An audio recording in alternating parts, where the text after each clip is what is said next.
Hola nuevamente, vamos a comenzar la última parte del seminario 4, homeostasis renal sistémica del sodio. Hoy vamos a hablar de la tercera parte y última, regulación del transporte tubular de sodio. Mi nombre es Fernando Ibarra, soy JTP de Fisiología y Biofísica, Unidad Académica 1, Facultad de Medicina. Como dijimos, tercera parte, regulación del transporte tubular de sodio. La reabsorción tubular. La regulación de la reabsorción tubular está íntimamente relacionada a la filtración glomerular. Primer concepto importante. Reabsorción tubular ligada a la filtración glomerular. Y es esencial para mantener la composición y el volumen del compartimiento extracelular, cosa que ya vimos en clases anteriores, ¿cierto? En el túbulo proximal se reabsorbe el 67% o 70% de cloruro, sodio, potasio y agua que se filtra. Luego vamos a ver los mecanismos que regulan este balance. En el túbulo colector, cloruro, sodio, potasio y agua pueden regularse de una manera independiente y los mecanismos de regulación son esencialmente de origen humoral.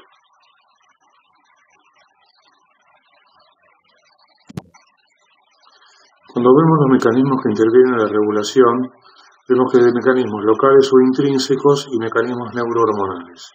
Los mecanismos locales o intrínsecos tenemos, como dijimos antes, el filtrado glomerular adecuado o normal, 100 a 120 metros minutos, factores de fuerzas físicas peritubulares, que lo vimos en la reabsorción también en la clase anterior, y factores luminales. Ahora vamos a ver con otro detalle para ver qué significa esto. Y neurohormonales tenemos los diferentes sistemas que pueden retener sodio o ayudan a eliminarlo. ¿Cómo se combinan uno y otro sistema para regular el transporte de sodio? Vamos a ver este recuadro rojo. Los mecanismos locales son suficientes para alcanzar el balance de sodio en condiciones de ingesta habitual o cotidiana.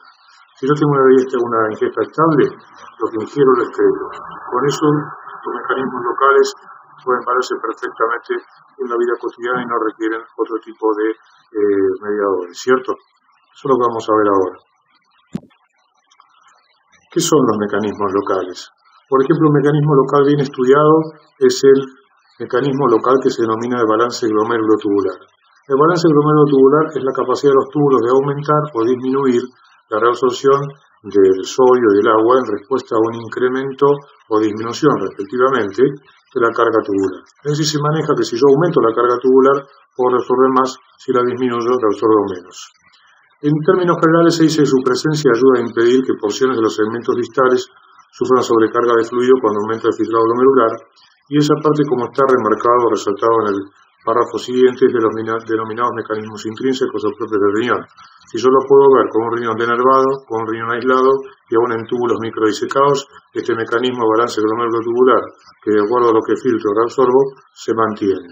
Como dice abajo, junto con la autorregulación, también impide que se produzcan grandes cambios. La autorregulación del flujo sanguíneo, junto con estos, son los mecanismos intrínsecos o propios del riñón. O, por ejemplo, ya ven ustedes el feedback o retroalimentación tubulo-glomerular y aún el propio mecanismo miogénico. Es decir, con esto podemos valernos bastante bien. ¿Cómo funciona este balance glomérulo-tubular?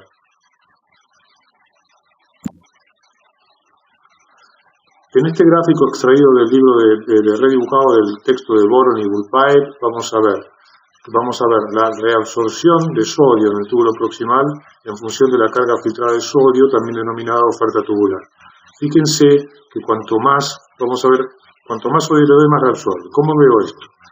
La línea verde es la reabsorción tubular de sodio en el túbulo proximal, la línea roja es lo que queda. No reabsorbe todo, es un 70%. Entonces, cada vez que reabsorbo el 70%, que es esta línea verde, me queda un 30%, que es la línea roja. Si yo aumento la oferta tubular, filtro la cantidad que estoy filtrando por acá, reabsorbo 70%, dejo 30% para el asa de Henle, ¿correcto? Pero es en función a la reabsorción de la carga tubular de sodio y ven que es una relación prácticamente lineal. Vamos a ver una tabla que nos va a permitir identificar un poco mejor cómo es este fenómeno de la reabsorción tubular en función de la carga filtrada. Aquí hay que diferenciar dos cosas. Que alguna cosa es el porcentaje y otra cosa es la cantidad de carga más a la unidad de tiempo. Fíjense que porcentaje es siempre reabsorbo 70% y 30% queda. Pero ¿cómo es la carga? La carga puede cambiar. Si el filtrado glomerular es 100, la cantidad absorbida va a ser 70 mililitros minuto y la que llega a la sala de Henle es 30. Si yo en cambio filtro 50, y voy a reabsorber 35 y voy a llegar a la tasa de Henle 15. Pero siempre el porcentaje es 30 de reabsorción y 70, perdón, de reabsorción y 30 lo que llega a la tasa de Henle. Es decir, acá se diferencia bien, el balance glomerulotubular es un fenómeno expresado porcentualmente como un 70%, pero las cargas son diferentes y, como dijimos antes, dependen del filtrado glomerular. ¿Correcto? Esto es muy importante por diferenciar una como la otra. ¿Cómo se ajusta este sistema como para que siempre, aún variando el filtrado glomerular de esta manera, pueda tener un 70% de reabsorción y el 30% que llega a la tasa de Henle? Esos son los que se denominan fenómenos de carga. ¿Qué es un fenómeno de carga, como hemos visto antes, o de carga tubular o oferta tubular? Depende de la cantidad de fluido y de solutos que le llega al túbulo. El fenómeno de carga se ve en todos los segmentos tubulares. Sin embargo, donde se estudió mejor ha sido en el túbulo proximal. Pero también la tasa de Henle y el túbulo distal lo presentan, ¿correcto? Y el colector también. Lo que pasa es que como el túbulo proximal es el más rico en cantidad de transportadores apicales y en extensión, muchas veces en trabajo de ATPasa, por cantidad y no por unidad de milímetros, entonces eso hace que se lo pueda estudiar mucho mejor. ¿Cuáles son los fenómenos? Miren, esto también extraído del libro de Boron. Recuerden que nosotros veíamos que en un filtrado glomerular normal, a la salida de la arteria eferente, la presión hidrostática peritubular bajaba y aumentaba la coloide oncótica. Si yo aumento la fracción de filtración, recuerden, la fracción de filtración es igual al cociente entre el volumen de filtrado glomerular y el flujo plasmático renal. Eso significa que al aumentar la fracción filtrada, aumenta relativamente el flujo, el volumen de filtrado glomerular, porque es contrario a la arteriola eferente, y post-arteriola eferente, la presión hidrostática cae un poco más todavía, fíjense, comparada esta hidrostática con esta, pero la coloide oncótica aumenta más. Quiere decir que tengo más capacidad de absorción cuando ocurre ese fenómeno. ¿Se dan cuenta de haber aumentado la fracción filtrada? Bueno, esto es un fenómeno de los factores físicos peritubulares que permite explicar en parte el balance glomerulotubular. Al ocurrir el fenómeno del aumento de la presión coloide oncótica, reabsorbo más. Una posibilidad. Esto fue la primera, la que comentamos recién, fue históricamente en el tiempo la que primero se estudió de los factores físicos peritubulares. Modernamente han aparecido estos otros fenómenos, que pueden depender de la reabsorción de fluido, depende de la velocidad de perfusión.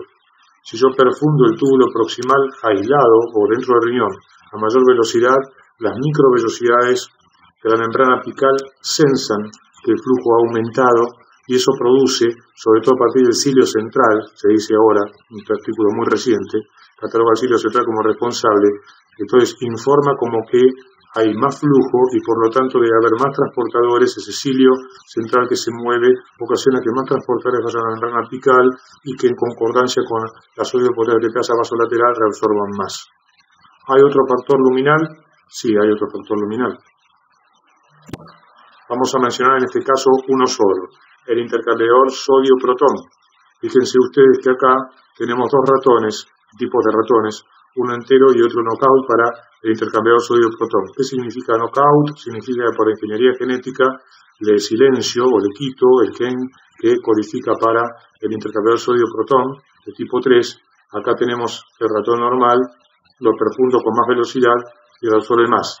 El de abajo reabsorbe en proporción menos, pero igual cuando lo aumento también reabsorbe. Quiere decir que, aunque yo tengo todos los cilios presentes y las microvelocidades en estos ratones, necesito del intercambiador para que aumente si no baja mucho. Quiere decir que acá tenemos también los fenómenos de los transportadores, ¿correcto? Si vemos esto como definición, diríamos que los factores luminales son los sensores apicales y la mayor o menor presencia de los transportadores luminales y su capacidad de transporte trabajando en serie con la bomba de sodio vasolateral. ¿Se dan cuenta?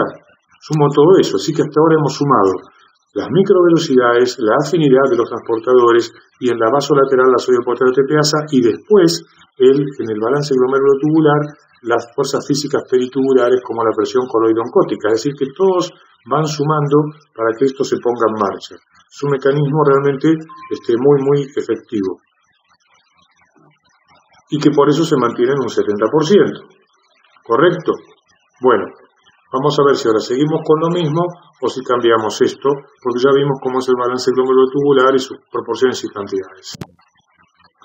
Bueno, vamos a ver ahora entonces la regulación neurohormonal de la reducción de sodio, es decir, acá tenemos otros mecanismos que se ponen en juego, ¿cierto? Mecanismos neurohormonales. ¿Cómo funcionan estos mecanismos? Bueno, miren acá. ¿Cuándo se activan? Cuando la ingesta de sodio se desvía de lo habitual. O sea, es mayor o menor. Supónganse comemos 10 y pasamos a comer 200 milimoles por día. Las respuestas biológicas van a ver que describiremos se producen estrictamente con los cambios de sodio, las que vamos a ver hoy en esta clase. Pero los mecanismos también pueden ser activados, ya van a ver por otros estímulos. Vamos a ver acá y en volumen circulante efectivo también. Una cosa sí es importante, miren este recuadro que tiene su importancia. Cuando se activan los mecanismos neurohormonales, los otros mecanismos, aquellos que dijimos intrínsecos, autorregulación, feedback tubulo-glomerular, balance glomerular-tubular, quedan bajo su control. Esto es un control jerárquico de la respuesta biológica y obedece a requerimientos más urgentes o importantes del sistema. No es que los otros desaparecen, pero prácticamente quedan subsumidos bajo el control de la respuesta neurohormonal, que de esa respuesta, lo que el organismo sense que necesita, los otros quedan sometidos a esto. Recuerden siempre esto, hay escalas jerárquicas de respuesta. Esta es una de ellas. Este gráfico, que lo hemos visto otras veces, nos va a permitir introducirnos directamente en estado de regulación. ¿Por qué? Porque este gráfico muestra que efectivamente yo puedo ingerir mucho sodio o poco sodio y eliminarlo de la misma manera. Es decir, acá puedo ir de muy abajo a muy arriba con el sodio y eliminarlo. Ahora, ¿cómo hago con esto? Si yo, por ejemplo, en la vida cotidiana estoy por acá, donde marco con el puntero de esta manera, cuando me voy más para abajo o voy más para arriba, voy a tener que ordenar, como decíamos, algún sistema que nos ponga en juego para permitir que siga esto. Es decir, si como poco lo puedo retener o lo elimino de acuerdo a lo que coma, y lo mismo pasa si como mucho, lo voy a tener que eliminar, ¿cierto? Vamos a ver cómo ocurre esto. Fíjense, esta balanza, que implica tener un balance en algún sentido, lo dividiré a la respuesta neurohormonal en dos. Los factores antinatriuréticos y vasoconstrictores, simpáticos, sistema renina-angiotensina, aldosterona, antidiurética en última instancia, y los factores natriuréticos y vasodilatadores como el lateral natriurético, bradykinin, prostaglandinas, óxido nítrico y dopamina renal. Es decir, que el sistema que está acá a la izquierda permite retener el sodio, el sistema que está acá a la derecha permite eliminarlo.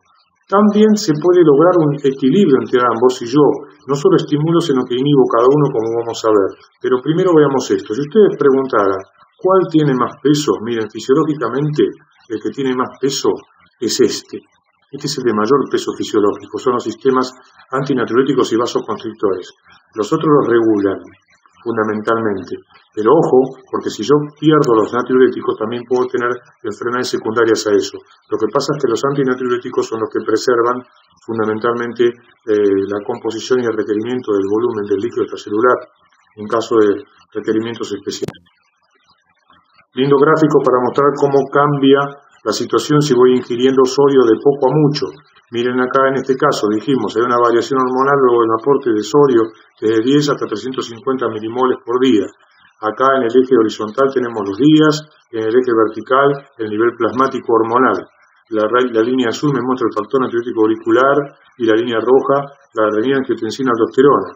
Miren ustedes, cuando tengo muy poco sodio, que estoy ingiriendo poco sodio, la renina está muy alta y el factor natriurético está muy bajo. A medida que aumento la cantidad de sodio, el factor natriurético aumenta y la renina baja y se va inhibiendo igual que la angiotensina, igual que la aldosterona, ¿correcto? Prácticamente nosotros debemos estar en un punto intermedio, de esta manera normal. Bien, ergo, si yo como mucho sodio necesito eliminarlo, o sea que el factor natriurético es natriurético justamente, y si como poco sodio, pero como también necesito eliminarlo, acá como cuando como mucho, inhibo a la renina mientras que estimulo el factor natriurético. Si como poco, necesito retenerlo, aumento renina, inhibo el factor natriurético. Como verán, uno se podría preguntar si este cambio también se produce a la inversa. Si yo bajo de 350 a 10, si ocurre un fenómeno parecido. ¿Qué les parece a ustedes? ¿Creen que está tan regulable y fácil de ser dado? Sí, efectivamente, es regulable y fácil de ser modulado. Ocurre exactamente al revés. Si yo tengo 350, que tengo mucho factor, pues estoy inhibiendo el sodio y poca renina, cuando lo bajo a 10 subo mucho la renina y bajo el factor. ¿Correcto? Acá tenemos los días, nivel plasmático hormonal. Es decir, que se comporta uno como el otro en espejo y lo puedo regular prácticamente bien. Segunda pregunta, esto otra vez los días, ya habíamos preguntado acerca de la absorción o no de sodio, y acá yo lo que voy a preguntar es, si ocurren cambios rápidos, yo por ejemplo como hoy 50 y lo paso mañana a 150, ¿hay cambios hormonales? ¿Qué les parece? cómo se están comportando todas las hormonas. Lo vemos después, ¿sí? Segunda pregunta, acuérdense, ¿hay cambios hormonales también con los cambios bruscos de ingesta de sodio? Veamos ahora qué diapositiva nos depara. Esto ustedes lo van a encontrar en todos los libros. Lo que yo quiero señalarles en usos sistemas como estos son aquellos puntos claves que uno tiene que pensar o desarrollar para ver cómo lo puedo analizar. Un punto clave acá del sistema es que este es el sistema renina, angiotensina, aldosterona. Es decir, que primero lo que voy a tener es la liberación de renina a partir del aparato juxtaglomerular, cuyo estímulo fundamental es disminución de la presión arterial y menor llegada de sodio a la mácula densa. ¿Correcto? Puede haber también otro mecanismo secundario de disminución de la presión arterial o primario, que luego vamos a ver. Esto, por supuesto, toma la angiotensina 1, que proviene del angiotensinógeno, que proviene del hígado. La renina toma la angiotensina 1, lo transforma en angiotensina 1 en angiotensinógeno, y a través de la enzima de conversión de angiotensina produce angiotensina 2. La angiotensina 2 actúa a la derecha, como vemos, glándula suprarrenal, a la izquierda, músculo liso arterial. Solo quiero que sigan una flecha más importante. Glándula suprarrenal, aldosterona, con sodio bajo, este es el mecanismo típico de la angiotensina. Liberación de aldosterona secundaria, sodio bajo y angiotensina. Pero ¿qué otra cosa la hace la angiotensina también? Reabsorbe en forma directa per se el sodio en el túbulo, sobre todo en segmentos proximales, aunque también en los medianos o distales. Y contrae la arteriola eferente. La arteriola eferente es un sitio óptimo para un nivel moderado de angiotensina 2, la contracción de la arteriola eferente. Acuérdense, la que está a la salida del glomérulo. ¿Qué pasa entonces con el filtrado glomerular? Le preguntamos acá, ven signo de interrogación, ¿qué pasa con el filtrado glomerular si contraigo moderadamente la arteriola eferente? Luego vasoconstrictora, como ya vimos antes. Bien, esto lo pueden repasar en cualquier buen texto, simplemente vamos a ponerlo en auto, sobre todo aquellas cosas que puedan costar un poco más entender. Fíjense el control neural de la secreción de renina. Decíamos recién que podía ser que disminuya la presión, la menor llegada de sodio a la mácula densa, pero también hay un control neural. Es estimulación simpática, ¿ven? Si yo estimulo el simpático o beta-adrenérgico, aumenta la secreción de renina. Si estimulo, en cambio, por liberación de catecolaminas o el simpático también, la rama simpática del sistema nervioso autónomo, por alfa-adrenérgicos, hay disminución de la secreción de renina. Pero miren que lo interesante está en el interior de estos dos recuadros. Si aumenta el calcio intracelular vía receptores alfa-adrenérgicos, la disminución de la secreción de renina disminuye. Si aumenta el cambio del AMP cíclico por el beta-adrenérgico, aumenta. ¿Por qué señalo esto? Porque habitualmente, lo van a ver en neurofisiología en otros mecanismos de secreción, cuando se produce una secreción granular, también se ve en páncreas y en otros lados, el estímulo y la señal intracelular que ocurre es un aumento del calcio. Esta es la inversa de lo que sucede en otros sistemas. En otros sistemas aumenta el calcio y se secreta algo. Acá, para que se secrete, aumenta el AMP cíclico y el calcio intracelular, en cambio, produce una inhibición de la secreción de renina, disminuye. ¿Vieron? Ya lo van a ver también en otra hormona vinculada al metabolismo del calcio. ¿Correcto? O sea, aumenta el calcio, baja la renina. Esto es así, diferente a otros sistemas. ¿Qué otra cosa podemos decir de esto? Que es interesante verlo. La aldosterona produce sus efectos sobre la absorción de sodio y excreción de potasio y hidrógeno, es decir, absorbe sodio y permite que se secreten potasio y protones luego de la mácula densa, ¿correcto? Más allá de la mácula densa, de los segmentos distales y colectores del nefrón. Por eso esos segmentos se llaman segmentos sensibles a la aldosterona, los distales y el nefrón. Los proximales no son sensibles a la aldosterona. Entonces ahí viene otra vez la pregunta, ¿por qué será que la mácula densa en adelante son sensibles a la aldosterona y en cambio los segmentos de grasa de Henle para atrás no son sensibles a la aldosterona? ¿Lo vemos al terminar? Lo vemos al terminar.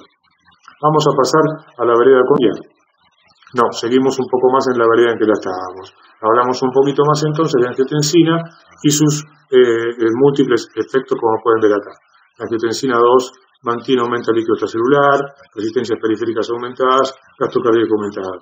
La angiotensina trabaja sistémicamente en muchos lugares y hasta trabaja también, como ven, sistema nervioso central, favoreciendo o sensibilizando a la sed y la liberación de hormona antidiurética. En esto que hace la angiotensina 2 tiene muchísimo valor, tiene, digamos, es una cosa, y aparte de la angiotensina 2 hay una cosa. Siempre estudiamos la angiotensina 2 sistema sistémico, si me permiten, o redundar un poco en los términos. Pero yo les puedo asegurar que el riñón, si ustedes lo ven, también lo pueden leer en paper, también en textos. El riñón tiene un sistema propio de generación de angiotensina, un sistema local también de angiotensina, y que es más abundante la angiotensina en algunos segmentos, en algunas partes del segmento del túbulo proximal, que la que lo pueden encontrar circulando o aún promediada por el filtrado glomerular.